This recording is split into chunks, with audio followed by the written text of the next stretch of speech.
Hey, what's going on out there? It is Brandon and I'm back with another video for you guys. And today what I want to talk about is how to book a load. I had a call with the subscriber. She was very overwhelmed with this process of how to book a load and how to go about it exactly. So I shared a few things with her, and in this video what I want to share is some of my thoughts on how I think about booking a load in 7 steps. And for those of you who don't know, shippers and manufacturers, they need to have their load moved. And a lot of them, what they'll do is they'll hire another company called a freight broker to actually move those loads for them. And then what a freight broker does is the freight broker will then hire a motor carrier, and that could be like you if you're starting your trucking company, to then move that freight. And one of the ways that the brokers get with the carriers is by posting the loads on the load board. So that's just a little overview. So one of the first things to booking a load as a new motor carrier is that you need to have access to the load boards. So I'm going to make that step 1. Access to the load boards. And there's all different types of load boards that are out there. DAT has a load board, and that's one of the ones that I recommend, but there are several others. But you can just look around and figure out what are some of the different load boards that are out there. But that is the first step, is accessing a load board, so you can start to see where all these loads are that the brokers post. Okay, so that's step 1. Now, the second step is once you are on the load board, now you have to put in your search criteria. And what I mean by that is, so there are thousands and thousands and thousands of loads that are out there. So let's say you're using the DAT load board. There's thousands of loads that are going to be on there. But what you need to do is narrow those loads down to find the load that will work for you.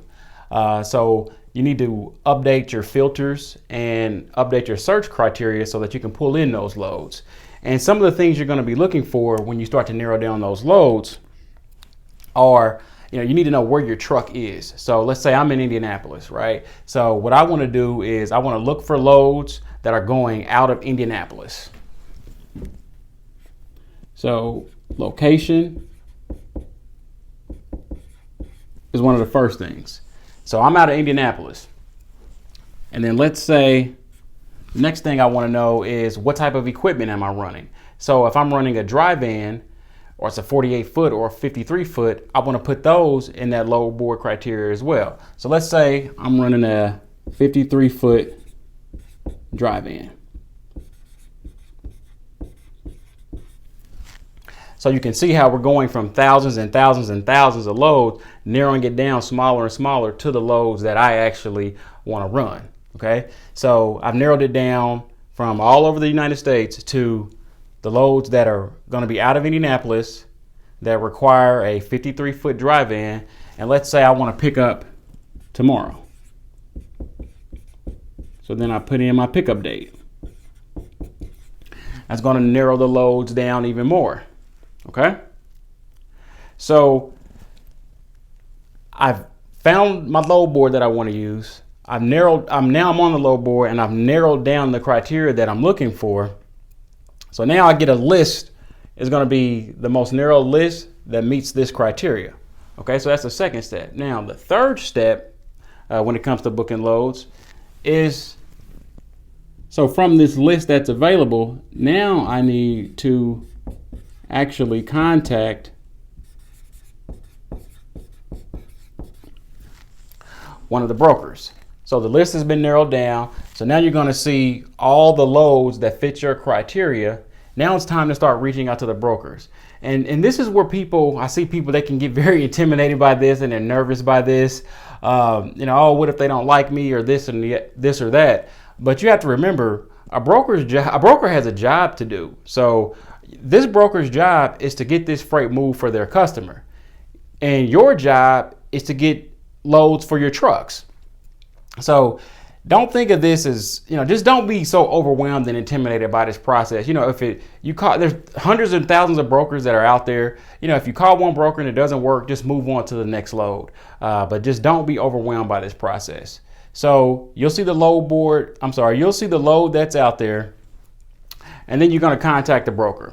So you contact the broker, and you could just say something like, hey, I'm calling about that load, picking up out of Indianapolis tomorrow. Do you still got that?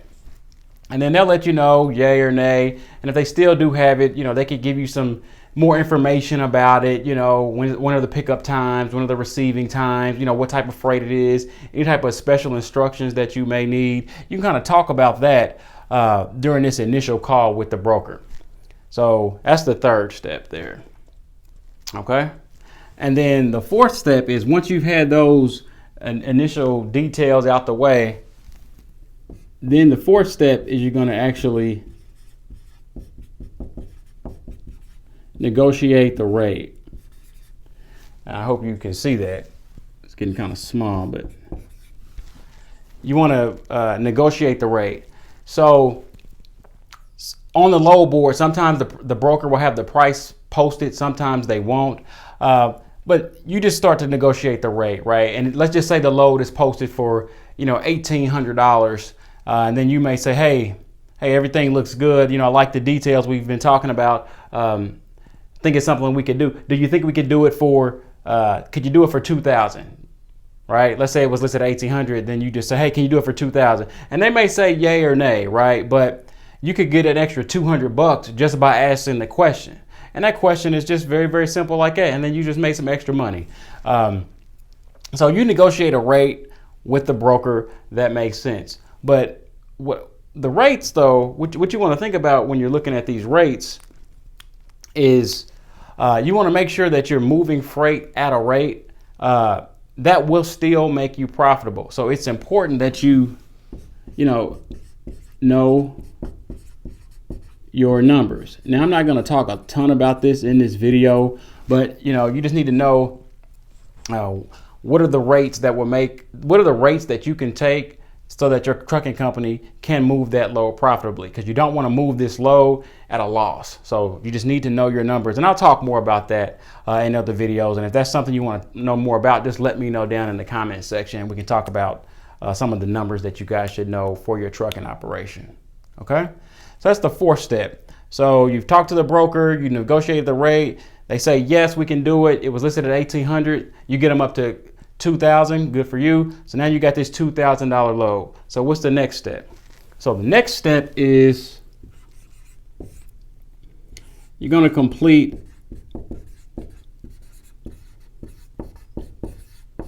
a carrier packet. Now, every broker is going to be different, but they're going to need some of your information, right? They're going to want to confirm that you are a legit trucking company, things like that. They don't just, pick up the phone and then you negotiate, and then they're just going to send you over, tell you got the load, basically. So you do have to kind of prove out some of your information, and that's done through a carrier package or a carrier packet, but they're going to ask some more of your information. And here are some of the things that you may see in a carrier packet. Again, every broker's going to be different, but here are some of the things that I saw as I was moving freight and dispatching loads. So in this carrier packet, there's going to be, one of the things you may see is the actual agreement. This just says, hey, John Doe Trucking, is agreeing to move freight for this broker. Here are our payment terms. Here are the terms and conditions of this agreement, that sort of stuff. A lot of kind of legal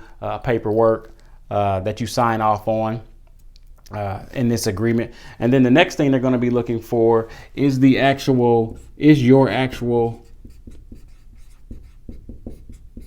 authority letter. Now,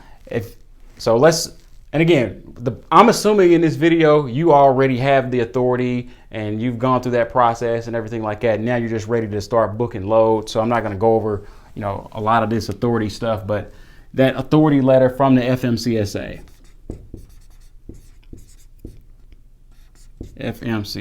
Yeah.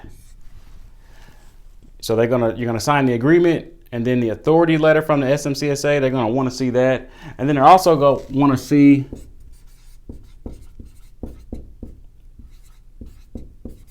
proof of insurance. Typically something like a certificate of insurance that you get from your insurance company, and a lot of that can be done online, but they do want to make sure, these brokers do want to make sure that you do have proof of insurance as well.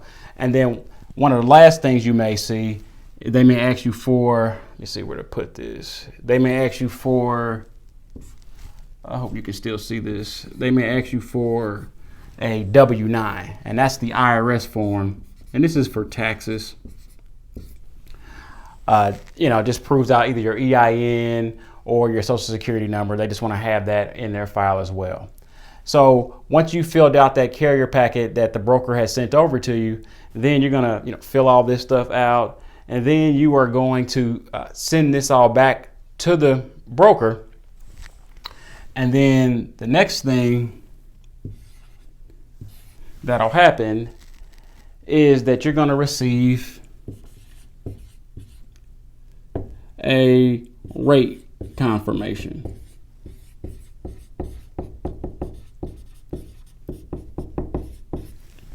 You're going to receive a rate confirmation, and that rate confirmation is going to have all the details of the load, pickup date, ship date, receiving date. It may have some details about what's in the load, what the actual commodity is, and just some more details like that in that rate confirmation.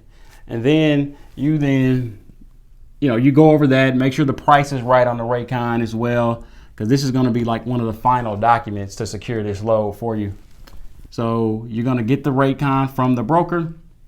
And then the last step in this process is to actually send the rate con back. You've read it, you sign off on it, you send it back.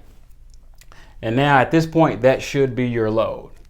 Okay. So those are the 7 steps, kind of how to book a load that I think about. You may have some other ideas. Or if you had different experience, let me know down in the comments. If there's other steps that you think should be included in here as well, just let me know. And then also, sort of a bonus tip here.